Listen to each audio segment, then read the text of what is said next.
लखनऊ के एयरपोर्ट पे अगर आप उतरेंगे या लखनऊ के रेलवे स्टेशन पे आप उतरेंगे तो एक बड़ा बोर्ड आपको ज़रूर नज़र आएगा कि मुस्कुराइए आप लखनऊ में हैं। लेकिन जब 2 क्रिकेट टीमें एयरपोर्ट पे उतरेंगी और सामने देखेंगी मुस्कुराइए आप लखनऊ में हैं, तो फिर ये तय कर पाना बहुत मुश्किल हो जाएगा कि कौन-सी टीम मुस्कुरा कर इकाना स्टेडियम से वापस आएगी और कौन-सी टीम मायूस मैदान पर बैठी रह जाएगी। क्योंकि आईपीएल का ये 40वां मुकाबला है। इकाना स्टेडियम में अब से कुछ ही देर बाद ये मुकाबला शुरू हो जाएगा। 2 दिग्गज टीमें, 2 बेहतरीन फ़ॉर्म में चल रही टीमें आमने-सामने होंगी। एक तरफ जहां ऋषभ पंत की लखनऊ सुपर जायंट्स है, वहीं दूसरी तरफ दिल्ली कैपिटल्स की बात करें तो दिल्ली कैपिटल्स की कप्तानी कर रहे हैं अक्षर पटेल और अक्षर पटेल की कप्तानी की हर तरफ तारीफ़ हो रही है। हालाँकि बार-बार ये सवाल भी उठ रहे हैं कि उनका जो कम्युनिकेशन है वो किस तरह से कर रहे हैं, ख़ास तौर से जो विदेशी खिलाड़ी दिल्ली कैपिटल्स में खेल रहे हैं। बहरहाल सिलसिलेवार तरीके से पहले दोनों टीमों का थोड़ा एनालिसिस कर लेते हैं और आपको परफ़ॉर्मेंस बता देते हैं कि एक टीम अगर हम दिल्ली कैपिटल्स की बात करें तो 7 में से 5 मुकाबले वो जीत चुके हैं,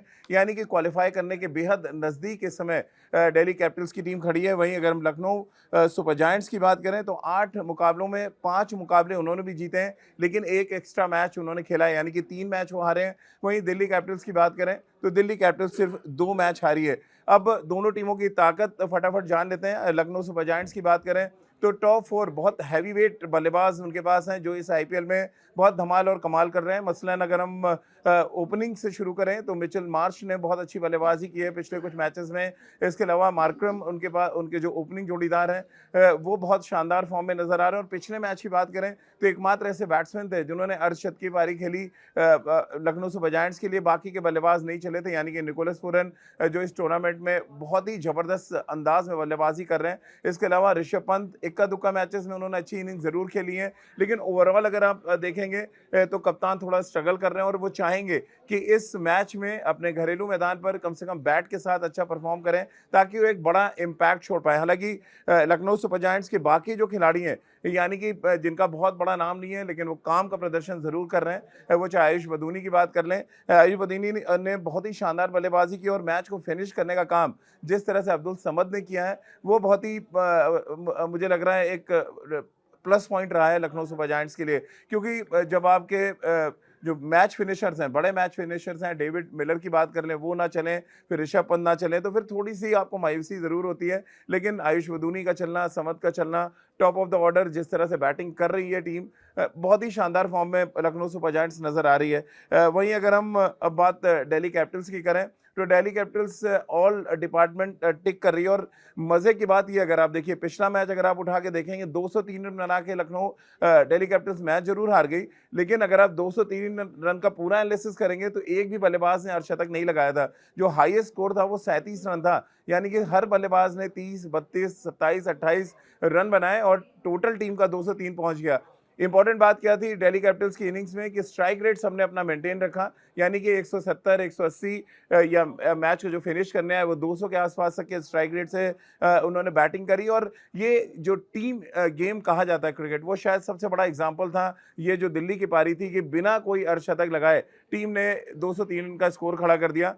टॉप ऑफ द और अगर हम बैटिंग ऑर्डर की बात करें कि राहुल ने बहुत शानदार बल्लेबाजी की थी, अभिषेक पुरेल उनके पास एक और ओपनर है, फिर करुण नायर का इंक्लूजन मुझे लग रहा है बहुत बड़ा एक तरह से कहा जाए बूस्ट दे रहा है दिल्ली कैपिटल्स को, बहुत बड़ी ताकत बनकर वो आए हैं। खासतौर से अलग-अलग नंबर्स पे खेल रहे हैं, कभी वो नंबर 3 पे बैटिंग कर रहे हैं, पिछले मैच में उनको ओपन कराया गया तो वहाँ पे जाके उन्होंने 31 रन बना दिए। और ओवरऑल जो बैटिंग कहते हैं ना रिवॉल्व करती है, नंबर 3 पे हो या अगर आपका ओपनर कोई ऐसा है जो लंबा खेल सकता है। और इनके पास 2 ऐसे टेस्ट प्लेयर्स हैं जो टी20 में बैटिंग कर रहे हैं। और आप अंदाज़ा लगाइए जब टेस्ट मैच का प्लेयर टी20 खेलता है और अपने अंदाज में बैटिंग करता है, वो चाहे के राहुल हो चाहे हम बात करुण नायर की कर ले, दोनों ही कमाल के अंदाज में बैटिंग कर रहे हैं। और इसी वजह से दिल्ली का ग्राफ अगर आप देखें तो वो बहुत तेज़ी के साथ ऊपर गया। और एक बड़ा रीज़न आपको ये भी बता दूं, क्योंकि जैसे जैसे मैचेस आगे बढ़ रहे हैं, गर्मी बढ़ती जा रही है, लगातार धूप पिच पे पड़ रही है और पिच क्रैक्स जो है ओपन हो रहे हैं, बैटिंग करना उतना ईज़ी होगा नहीं आने वाले टाइम में। यानी आपके पास अगर टेक्निक है, आपके पास अच्छा टेम्परामेंट है,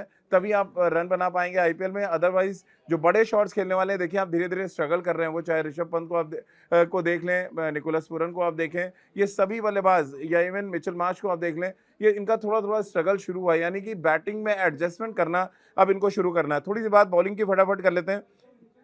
एक तरफ लखनऊ सुपर जायंट्स की बात करें, वो हैवीली डिपेंडेंट है आवेश खान के ऊपर, जिन्होंने पिछले मैच में 9 रन डिफेंड किए थे। आप अंदाज़ा लगाइए, आखिरी ओवर में 9 रन हो और एक तेज़ गेंदबाज आके मैच डिफेंड कर जाए और आपको मैच जिता दे, तो इससे बढ़िया बात क्या हो सकती है। तो आवेश खान इस समय लखनऊ सुपर जायंट्स के हीरो हैं और ये कोई पहला मैच नहीं था, इससे पहले एक मैच में और उन्होंने रन को डिफेंड किए थे। मेरे ख्याल से 12 या 14 रन थे और उन्होंने मैच जिता दिया था। इसके अलावा मयंक यादव की यहाँ पे टीम में वापसी हो सकती है प्रिंस यादव की जगह। बॉलिंग में बहुत ज़्यादा चेंजेस वो करेंगे नहीं, क्योंकि शार्दुल ठाकुर उनका अच्छा कर रहे हैं। रवि बिश्नोई थोड़ा स्ट्रगल कर रहे हैं, मे बी वो फॉर्म में लौटें। दिग्वेश राठी इनके लिए ट्रम्प कार्ड बने हुए हैं लखनऊ सुपर जायंट्स के लिए। हर मैच में उन्होंने कमाल की गेंदबाजी की है और उनका जो इकोनॉमी रेट रहा है वो बहुत शानदार रहा है।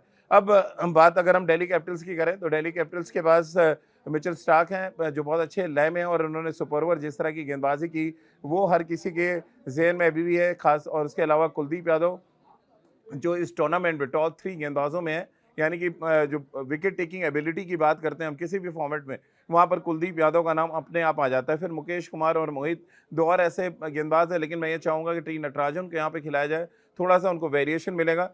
यानी ओवरऑल अगर आप यहाँ पर देखें तो जो पलड़ा है वो थोड़ा-सा दिल्ली का आपको भारी नज़र आएगा, क्योंकि फॉर्म में चल रहे हैं, मैचेस कमा रहे हैं, उनका कप्तान बिंदास खेल रहा है और अक्षर पटेल चाहेंगे बतौर गेंदबाज भी वो थोड़ा-सा अपना इम्पैक्ट छोड़ें।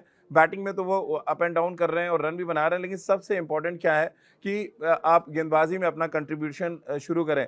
दिल्ली चाहेगा जिस तरह से फँसाया गया था निकोलस पूरन और मिचेल मार्श को, कुछ उसी अंदाज में गेंदबाजी की जाए, बहुत ज़्यादा ऊपर गेंदबाजी ना करें, ताकि जो टॉप ऑर्डर है लखनऊ सुपर जायंट्स को, अगर आपने उसको रोक दिया तो फिर लखनऊ सुपर जायंट्स की बैटिंग थोड़ी सी हिल जाती है। आयुष मदूनी और समद के रन के बाद भी वो 180 रन नहीं बना पाए थे। वहीं अगर हम दिल्ली की बात करें, दिल्ली के लिए सभी खिलाड़ी कंट्रीब्यूट कर रहे हैं, तो दिल्ली की मौजा ही मौजा चल रही है। ये तो बात हो गई दोनों टीमों के एनालिसिस की। इकाना पिच की थोड़ी बात कर लें। एक और ड्राई विकेट इंतजार कर रहा है, एक और ऐसी पिच आपका इंतजार कर रही है जहां पर स्पिन देखने को मिलेगा। दोनों ही टीमें अपने स्पिनर्स में दांव लगाएंगी और जिनके फॉर्म में चल रहे हैं स्पिनर, यानी कुलदीप और दिग्वेश राठी के बीच में शायद एक बड़ी भिड़ंत होगी और इनकी 24 गेंदें ये तय करेंगी कि इकाना से कौन सी टीम मुस्कुरा कर वापस आएगी। अब बात आ जाती है उस टीम की, फटाफट वो टीम आपको बता देते हैं। जो टीम मैं और पंकज भाई मिलकर बनाते थे, आज पंकज भाई नहीं है तो मैंने कोशिश की है कि एक टीम बनाई जाए। इस टीम को आप एक संकेत मान लें, एक तरह से कहा जाए, आपके लिए एक एग्जाम्पल मैं देता हूँ और उसके बाद इर्द गिर्द आप टीम बना सकते हैं। कोई भी 100% सही नहीं होता है, तो चलिए फटाफट आपको एक टीम बताते हैं। यहाँ पर मैंने के राहुल को टीम में रखा है, दिल्ली कैपिटल्स के हैं। मिचेल मार्श को रखा है। करुण नायर मेरी टीम में है। निकोलस पूरन है। आयुष बदूनी है। समद मेरी टीम में है। इसके अलावा विपराज जो लेग स्पिन भी डालते हैं और साथ में बैटिंग बहुत अच्छी करते हैं, उनको टीम में मैंने रखा है। मिचेल स्टार्क हैं। आवेश खान है। दिग्वेश राठी मेरी टीम में है और कुलदीप यादव। ये तो हो गए मेरे 11। एक बार फिर आपको फटाफट बता दूं, अगर आपने नोट नहीं किया तो दोबारा से नोट कर लें कागज़ पेन उठा के, क्योंकि इसके इर्द गिर्द अगर आप टीम बनाते हैं तो फिर ढेरों इनाम जीतने के आपके चांसेस हैं। एक बार फिर फटाफट आप नोट कर लें के Rahul, Mitchell Marsh, Nicholas Pooran, Karun Nair, Ayush Badoni, Samad, Vipraj, Starc, Avesh Khan, Digvesh Rathi और कुलदीप यादव। ये मेरे 11 हैं। कैप्टन मैंने यहाँ पे के राहुल को रखा है और वाइस कैप्टन मैंने यहाँ पर मिचेल स्टार्क को बनाया है। यानी एक बॉलर मैंने रखा है और आप थोड़ा चौंक रहे होंगे कि दिल्ली की टीम के ही कैप्टन और वाइस कैप्टन क्यों हैं, क्योंकि थोड़े से चांसेस यहाँ पे दिल्ली के जीतने के ज़्यादा हैं। तो चलिए, ये तो रहा पूरा मैच का एनालिसिस। फटाफट आप भी अपनी टीम बना लें और हम कड़क क्रिकेट को लगातार फॉलो भी करते रहें। तो आज के लिए हमारी इस खास पेशकश में फिलहाल इतना ही।